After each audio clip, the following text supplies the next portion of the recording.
पश्चिम बंगाल में लूट मची है। पिछले 20 साल से बंगाल का कोयला खदान कोल माफिया के चंगुल में है। इस गठजोड़ में कोल माफिया, नेता और पुलिस सब शामिल हैं। लेकिन अब तक किसी ने इसका खुलासा नहीं किया, किसी ने इन्वेस्टिगेटिव रिपोर्टिंग नहीं की। अगर किसी ने थोड़ी बहुत कवरेज भी की तो बस दिखाने के लिए। लेकिन रिपब्लिक नेटवर्क इससे आंखें नहीं मूंद सकता और इसीलिए आज हम कोल माफिया, नेता और पुलिस के नेक्सस पर बड़ा खुलासा लेकर आए हैं। रिपब्लिक बांग्ला की एक्सक्लूसिव रिपोर्ट आप देखिए।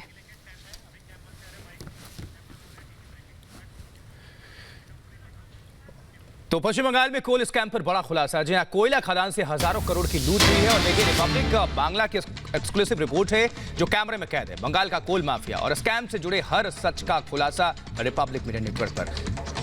एक स्पेशल रिपोर्ट आप देखें। बंगाल में कोल माफिया की सबसे बड़ी स्टोरी, जिससे आप अब तक थे अनजान। बीजेपी एक क्या है? वॉशिंग मशीन है। काला चोर जाता है और वॉशिंग मशीन में सफेद होके चला आता है। यही बीजेपी का पार्टी का काम है। মানুষ দেখছে তো কাকে অভিযোগ দাঁড় ওই দেখুন পুলিশ দাঁড়িয়ে আছে। ওই পুলিশ। बंगाल में सभी सियासी दल कोयला घोटाले की बातें करते हैं, लेकिन अब तक मीडिया इससे आंखें मूंदे रही और नेता इसका फायदा उठाते रहे।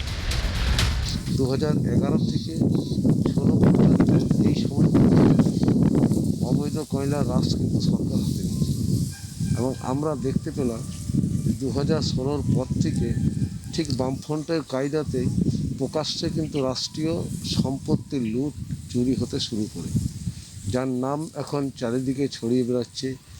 লালা থেকে আরম্ভ করে, শুধু লালা নয়, এর সাথে রাজনৈতিক পলিটিক্যাল বড় বড় নেতা মাথারা আছে এবং যারা কয়লাটা করে, যাদেরকে আমরা মাফিয়া বলে জানি, তারা সামান্যটুকু পয়সা পায়। 1 টন কয়লা তারা প্রোডাকশন করলে 700 থেকে 800 টাকা পায়, কিন্তু বাদবাকি বাজারে যে প্যাডের গল্প, সেই প্যাডের দাম হচ্ছে 30 থেকে 35 টন কয়লা গেলে একটা প্যাডের দাম হচ্ছে 1,05,000 টাকা। বাদবাকি টাকাটা বড় বড় মাথা থেকে সরকারি এবং বিরোধী দু দলের নেতারাই কিন্তু জড়িত। कब तक भक्त रहेगा अनूप माझी, विनय मिश्रा? कब तक छुपा रहेगा कोयला घोटाला का असली राज? चुनाव तक नहीं इंतजार होगा, चुनाव के पहले ही सबसे बड़ा खुलासा कोयला घोटाला में रिपब्लिक बांग्ला में। बंगाल में विपुल कोयला घोटाले के बड़े सरगनाओं में एक है। विपुल राज्य के बड़े सियासी नेताओं के लिए हर महीने सैकड़ों करोड़ रुपए की उगाही करता है। ये तस्वीरें रिपब्लिक बांग्ला के उस स्टिंग ऑपरेशन की हैं, जिसे हमने सिलीगुड़ी के एक होटल में शूट किया, जहां हमने खुद को बांग्लादेश के एक बड़े बिजनेसमैन के एजेंट के तौर पर पेश किया। তো মানে আপনারা সামলান কি করে? আছে এখানে লোক তো আমি সামলাচ্ছি না। আচ্ছা, অন্য লোক আছে। পুলিশের ঝামেলা এখানে, মানে বেঙ্গল পুলিশ ঝামেলা করে মানে কি, ওরা 413, 417, 418 এসব কেসগুলো দেয়। ঠিক আছে, মানে হ্যাবিচুয়াল ওয়ার্ক, মানে ক্যারিং অফ থেফট আর্টিকেলস, এরকম কেসগুলো দেয়, দিয়ে হ্যারাস করে। अब इन्हें देखिए, ये विनय मिश्रा हैं। किसी को पता नहीं विनय मिश्रा कहां लापता है। क्या वो दुबई में है? आखिर वो है कहां? यहां ध्यान देने की बात यह है कि विपुल विनय मिश्रा का मिडिल मैन है, जो पुलिस की मदद से कोल माफिया के पूरे रैकेट को चलाता है। इसके बाद हम सिलीगुड़ी पहुंचे, जहां मुझे कोल माफिया के सरगना से मिलवाया गया। मैंने बातचीत में इस बात का पूरा ध्यान रखा कि कहीं उन्हें शक ना हो, क्योंकि सबकी नजरें हमें घूर रही थी। हमने बातचीत में बिजनेस का कोई जिक्र नहीं किया। मैं तब हैरान रह गया जब उन्होंने अपने मीडिया कनेक्शन का जिक्र किया।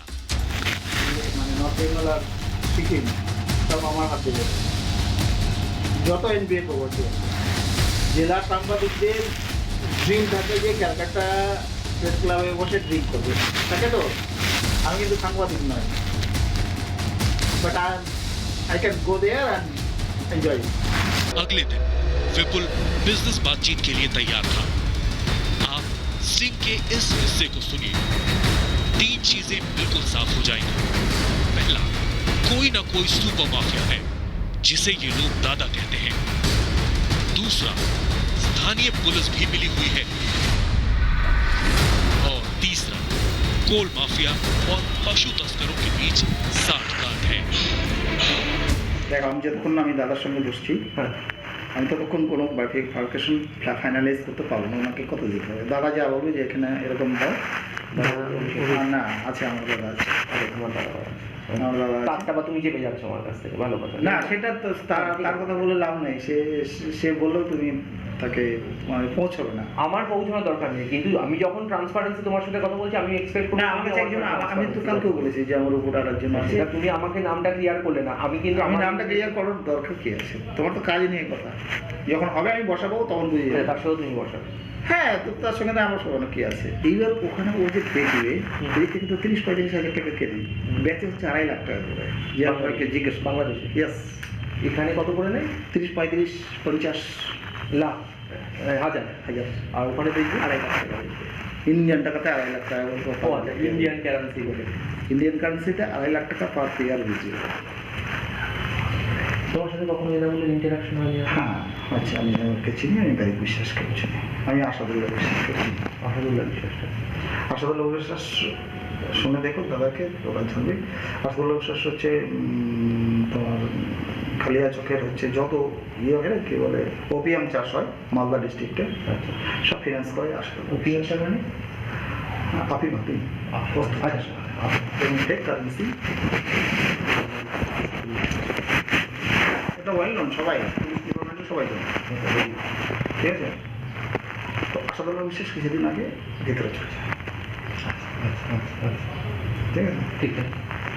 তো এখন জামিনে মুক্ত আছে, বাইরেই আছে। হ্যাঁ খুব ভালো কথা, ঠিক আছে?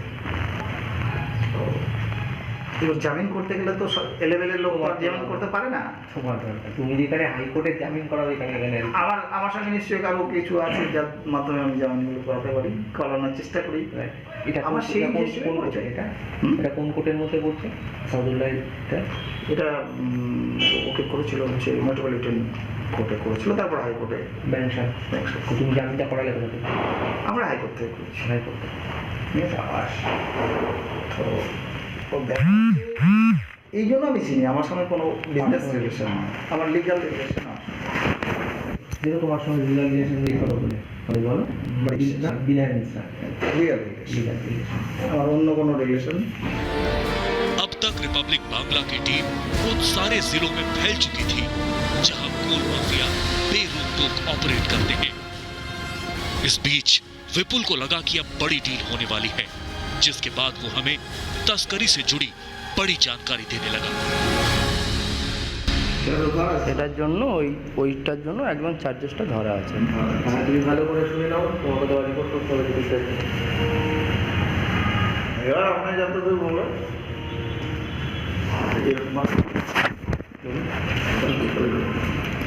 আর এখানে কিন্তু নো ক্রেডিট সিস্টেম, কোনো ক্রেডিট নেই, যা হবে কাজ করে মানে তোমাদের মাল আসার আগে তোমাদের অ্যাকাউন্টে পেমেন্ট দিয়ে দিতে হবে, ওখানে ড্রপ করে দেবে মানে তখন তোমাদের অ্যাকাউন্টে কি দেওয়া হয় না? এটা ক্যাশ না না না, যেভাবে বলেছি একটা থাকবে যেটা জিএসটি মানে যাবে, জিএসটিটা তো অরিজিনাল মানে 6 টাকা রেটে যাবে চালানটা হবে, ওই রেট ওই পয়সাটা ওটা পাক্কাতে ডাইরেক্ট অ্যাকাউন্টে আসবে কোম্পানি থেকে, যে ফর্মে সার্ভিসটা মাল যাবে ডাইরেক্ট অ্যাকাউন্টে আসবে। গাড়ি ভাড়া তো আপনার কাছে দিতে হবে। আমি যেটা বলছি টাকা তো আপনাকে কাছে দিতে হবে, অ্যাকাউন্টে তো 6 টাকা রেটে পাঠাবো, মানে 6 টাকা কেজি, মানে এই করে পাঠাবো, বিল করে পাঠাবো। আর এমনি যদি বলবেন কি মানে না আমার সব 15 টাকা লাগে, 17 টাকা রেট করে জিএসটি কাটেন, তাহলে অনেক পয়সা লেগে যাবে। विपुल का विनय मिश्रा और कोल माफिया के दूसरे बड़े सरगनाओं से करीबी रिश्ता है। इनके राज्य के कुछ बड़े सियासी नेताओं से भी साठगांठ है। रिपब्लिक बांग्ला एकमात्र न्यूज चैनल है जो कोल माफिया, सियासतदानों और नौकरशाहों पर बड़े खुलासे कर रहा है। सूत्र की जानकारी से हम लोग को पता चल रहा है कि 7 जनवरी देश छोड़ के भाग गया विनय मिश्रा। पहले दुबई, उसके बाद साउथ अफ्रीका और उसके बाद बांग्लादेश। मगर कैसे भागा विनय मिश्रा? कहां से मिला उसको इतना सारा पासपोर्ट? ये सब कुछ बड़ा खुलासा को लेकर आ रहा है रिपब्लिक बांग्ला में एपिसोड नंबर 2 कोयला घोटाला स्ट्रिंग ऑपरेशन। कैमरा पर्सन ऑडित्र माइती के साथ अभिषेक सेनगुप्ता, रिपब्लिक बांग्ला, कोलकाता।